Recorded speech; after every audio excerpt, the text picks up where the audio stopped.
भगवान महावीर के श्री चरणों में वंदन। ध्यान योगी आचार्य सम्राट डॉक्टर शिवमुनि जी महाराज के श्री चरणों में वंदन।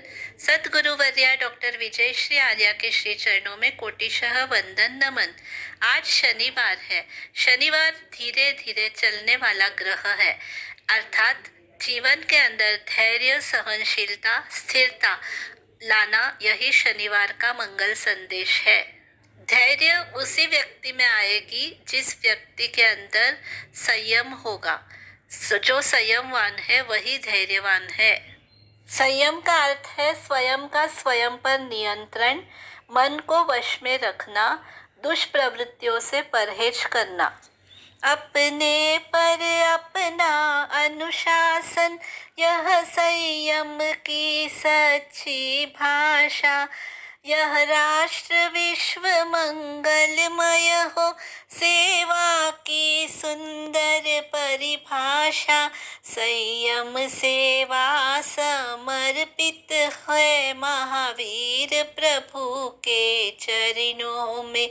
श्रद्धा सुमनांजलि अर्पित हो महावीर प्रभु के चरणों में।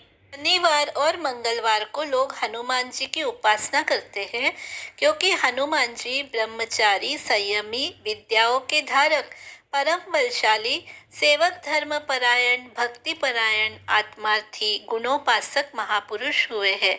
शनिवार को भय से नहीं, भक्ति से शनिवार की उपासना करनी चाहिए। सारे ग्रहों के दोष टल जाते हैं। शनि का दोष, साढ़े साती, ढाइया सब टल जाता है यदि आपकी सोच में सकारात्मकता, धैर्य और संयम हो।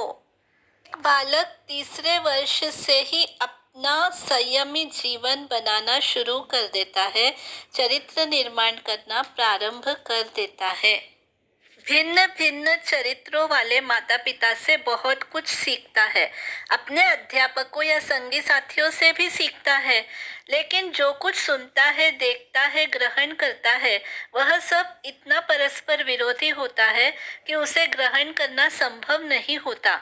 वह उससे पूर्व चुनाव करता है, स्वयं निर्णय करता है कि कौन से गुण मुझे ग्रहण करना ग्राह्य है और कौन सा गुण मुझे ग्राह्य नहीं है, जिनसे मुझे परहेज करना चाहिए। व्यक्ति अपने मन के अनुकूल प्रवृत्तियां ही करेगा जो उसे इष्ट है, लेकिन यह अगर समाज और संयम के विपरीत है तो वह उन प्रवृत्तियों में जी नहीं सकता है। मन के अनुकूल लगने वाली वे प्रवृत्तियां उस जलधारा की तरह है, जिसे नियंत्रण में किया जाए तो खेत सींचे जा सकते हैं। जलधारा को नियंत्रित करके विद्युत भी पैदा की जा सकती है, किंतु यदि जलधारा अनियंत्रित हो तो वही बड़े बड़े नगरों को भी बर्बाद कर देती है। इसलिए नियंत्रित प्रवृत्तियां मनुष्य को भगवान बना सकती है और नियंत्रित प्रवृत्तियां उसे दानव बना सकती है। जीवन में अनुकूल और प्रतिकूल परिस्थितियों को धैर्य एवं संयम के साथ सामना करने पर ही बड़ी बड़ी सफलताएं हासिल हो सकती है। संयम के दो प्रकार है, देश संयम और सर्व संयम। देश संयम का अर्थ है इंद्रियों की प्रवृत्ति करना, किंतु नियंत्रण पूर्वक करना।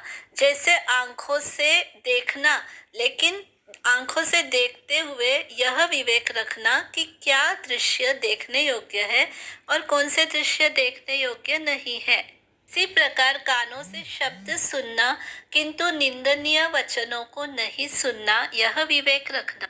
इसी तरह जीभ से tasty but healthy and hygienic food को महत्व देना और वचन मीठे, मधुर, सत्य बोलना, यह जीभ का विवेक है।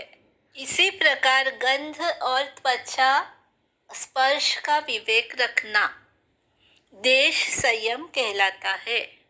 कल संयम का अर्थ है पूर्ण नियंत्रण युक्त प्रवृत्तियां, जिनमें दुष्प्रवृत्तियां का कोई नामो निशान ही न हो।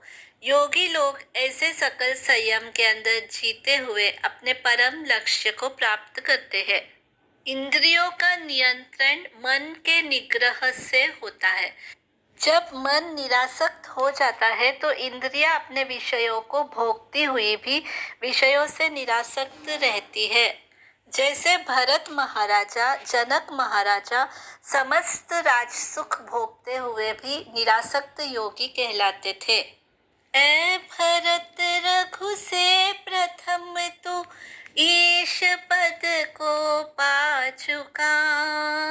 ऐ भरत रघु से प्रथम तू ईश पद को पा चुका। कौन 14 वर्ष वरना पूजता है पादुका। बन सके दृष्टांत अपनी जिंदगी, कुछ नया इतिहास करते जाइए। फिर न अवसर मिल सकेगा साथियों, वक्त का सत्कार करते जाइए। उम्र जाने कब दगा दे जाएगी, इसलिए बस प्यार करते जाइए। इसलिए बस प्यार करते जाइए। एक उक्ति प्रसिद्ध है मनुष्य के लिए, किसी भी व्यक्ति की सहनशीलता एक खींचे हुए रबड़ की तरह होती है। एक सीमा से ज्यादा खींचे जाने पर उसका टूटना तय है। The tolerance of any person is like a stretched rubber. When it gets stretched beyond a limit, breaking is certain. इसीलिए हम अपने कर्मों द्वारा किसी का मन टूट जाए, इस प्रकार की प्रवृत्तियों पर नियंत्रण करना चाहिए। ऐसा करने पर हम कर्म बंधनों से बच जाते हैं और सामने वालों के कर्म बांधने में भी हम निमित्त नहीं बनते हैं। महापुरुषों के धैर्यता की तो बात ही कुछ और है। उनका आदर्श हमें अपने सम्मुख रखना चाहिए। कहा जाता है कि एक बार गौतम बुद्ध अपने एक शिष्य के साथ भ्रमण पर निकले, क्रूरू नगर पहुंचे। क्रूरू नगर की रानी बड़ी क्रूर थी। रानी को पता चला कि बुद्ध अपने शिष्य के सहित नगरी में आए हैं। तब रानी ने अपनी दुष्प्रवृत्तियों को सेवकों को निर्देश देकर भिजवाया। रानी की आज्ञा के अनुसार सेवकों ने गौतम बुद्ध के साथ बड़ा बुरा व्यवहार किया, उनका अनादर किया।